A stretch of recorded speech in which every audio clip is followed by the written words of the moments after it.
नमस्कार, आपण पाहतात सामान्य जनतेचा आवाज NDTV न्यायाची डरकाळी न्यूज चॅनल।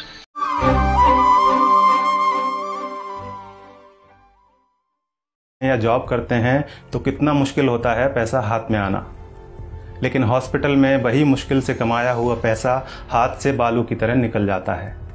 फिर भी हम सभी अस्पताल में जितना पैसा मांगा जाता है खर्च करते हैं। अगर किसी के पास पैसा नहीं होता तो वो उधार लेता है, लेकिन इलाज तो करवाता ही है। अस्पताल में पहले दिन ही सबसे ज़्यादा टेस्ट होते हैं, कुछ सर्जिकल आइटम्स भी खरीदे जाते हैं। इसी दिन सबसे ज़्यादा दवाइयाँ लिखी जाती हैं। हॉस्पिटल में कुछ पैसा एडवांस के तौर पर भी जमा किया जाता है। हमने भी वही सब किया, हमें भी दवाइयाँ लाने के लिए कहा गया। आजकल हर हॉस्पिटल का अपना मेडिकल स्टोर होता है, सो यहाँ भी था। हमने दवा ली और हमारा जो पहला बिल बना वह था 8,369 रुपये का। हमने अपनी जेब से इतने रुपए निकाले और देना चाहा तो पता चला कि हमें तो सिर्फ 4,620 रुपये ही देना है। क्या आपके साथ ऐसा कभी हुआ है कि आपने 8,300 रुपये की दवाइयाँ खरीदी हों और किसी अस्पताल ने आपको 4,600 रुपये ही लिए हों? शायद नहीं। हमारे साथ भी पहले ऐसा कभी नहीं हुआ था।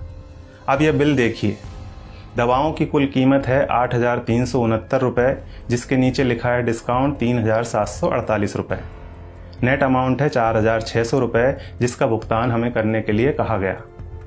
ऐसे हमारे पास और भी कई बिल हैं। हमने 5 दिन एडमिट रहने के दौरान वहाँ से कई बार दवाइयाँ खरीदी और हर बिल पर हमें छूट मिली।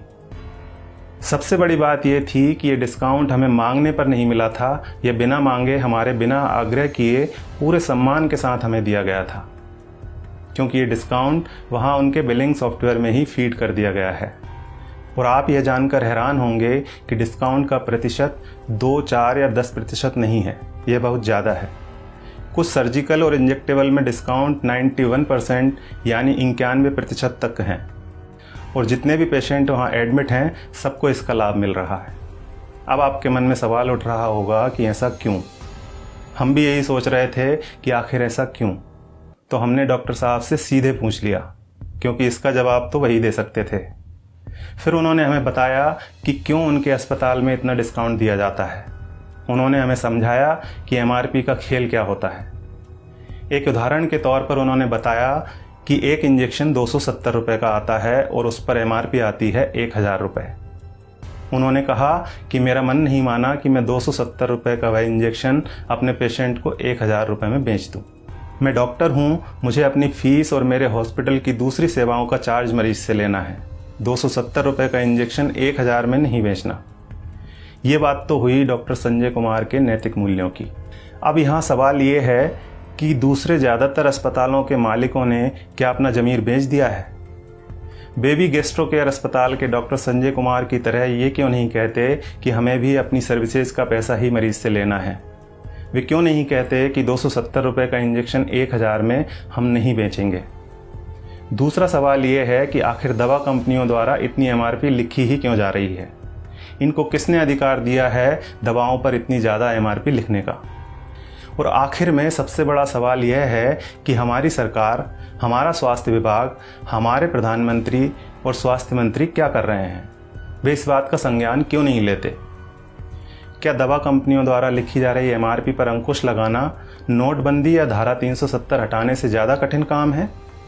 क्या इसे व्यवहार में लाना GST लागू करने से ज़्यादा मुश्किल है? अगर नहीं तो फिर क्यों दवा कंपनियों को इतनी छूट दे रखी है? उन्हें इस बात को संज्ञान में लेना ही चाहिए और जल्दी से जल्दी MRP पर अंकुश लगाना चाहिए।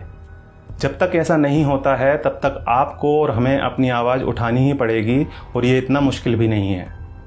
हम सबको बस इतना करना है कि अगर 270 रुपये का इंजेक्शन हमें 1,000 रुपये में दिया जा रहा है तो हमें कहना है भैया 300 लगा लो, चलो भैया 400 ले लेना।